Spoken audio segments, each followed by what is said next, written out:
皆さん、はじめまして、こんにちは。レイのシャドウレジェンド日本公式アンバサダーの BS エコリンです。9月22日からスタートする新合成のレジェンダリー英雄グラニートドアキープについて見ていきたいと思います。皆さんは合成しますか？ぜひコメントで教えていただきたいです。新レジェンダリーのグラニートドアキープ。日本語でゲーム内に登場するときに名前がこの通りかはわかりません。ファクションはドワーフで、精神属性の HP タイプです。私は今のところドワーフのレジェンダリーで HP タイプはサマールしか持っていないです。まだ育ててないです。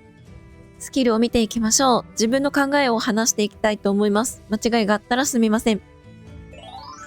英語版を Google 翻訳にかけたこちらの画像と一緒にご覧ください。翻訳の言葉をゲーム内の言葉に置き換えてお話ししていきます。まずスキル1、敵1体を3回攻撃。各攻撃ごとに 75% の確率でその敵のバフを1つ解除する。各攻撃は敵の防御力 20% を無視する。スキル1ですでに防御無視が出てきましたね。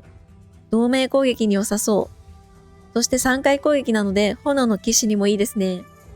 レジェンダリのスキル本を使ったらバフ解除がプラス 25% でトータル 100% になります。ダメージも 10% アップです。次にスキル2、敵全体を攻撃。攻撃前に味方全員にバフ、精度アップ 50% を2ターン付与。そして敵全体に 75% の確率でデバフ、防御力ダウン 60% とデバフ、バフブロックを2ターン付与。全体攻撃でバフもデバフも付与します。精度 50% アップするので、精度を適度に持っておけばいいので、ステータスを HP やクリダメなどに盛ることができます。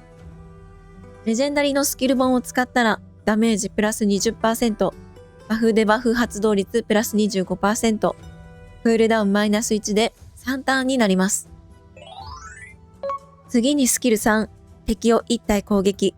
攻撃前に自身のデバフをすべて解除して、味方全員にバフのシャッター 15% とクリティカルダメージアップ 30% を2ターン付与。シャッターは防御力無視の 15% ですね。そして不死身、ストーンスキン、ダメージブロックを無視。さらに不死身、ストーンスキン、ダメージブロックがない場合、この攻撃は 100% の追加ダメージを与える。100% の追加ダメージ強いですね。しかもこの攻撃で敵を倒したらエクストラターンです。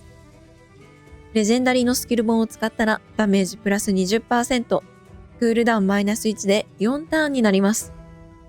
スキル3は1体を攻撃か。1体を集中的に倒して、その後エクストラターンでスキル2が使う流れがいいのかな。ちなみにウゾルはスキル3でシールド、ダメージブロック、不死身を無視します。グラニートはシールドではなくストーンスキーになっているところから PVP 特化なのかなと思います。グラニートは特定のバフがなければ 100% の追加ダメージ。どのくらいのダメージが出せるのか使ってみたいです。そしてパッシブ。この英雄のターン開始時、フィア、トゥルーフィア、プロボーク、スタン、フリーズ、睡眠、石化をすべて解除。バフを受けていない敵へのダメージが 20% 増加。シープ以外のクラウドコントロール系デバフを解除するの強いですね。ダメージが出せればライブアリーナで活躍しそうです。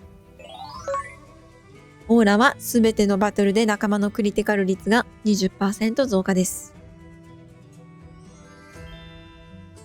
ダメージがどのくらい出るかは育成してみないとわからないですが、ドワーフの比較的新しいレジェンダリーのウゾルも強いし、グラニートもかなり強そう。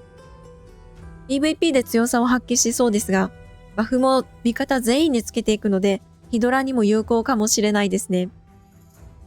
まさかミュータント・タートルズイベント開催中にドワーフの合成が来るとは思わなかったです。強そうなヌーカーが欲しい方にはおすすめですが、実際に使ってみないとわからないので合成して強くなかったらすみません。タートルズのイベントも続いてるし、石やスタミナがかなり厳しいと思います。アイテムを温存しておきたいところではありますね。皆さんは合成しますか？しませんか？ぜひコメントで教えていただきたいです。次回の動画かライブ配信でお会いしましょう。またね。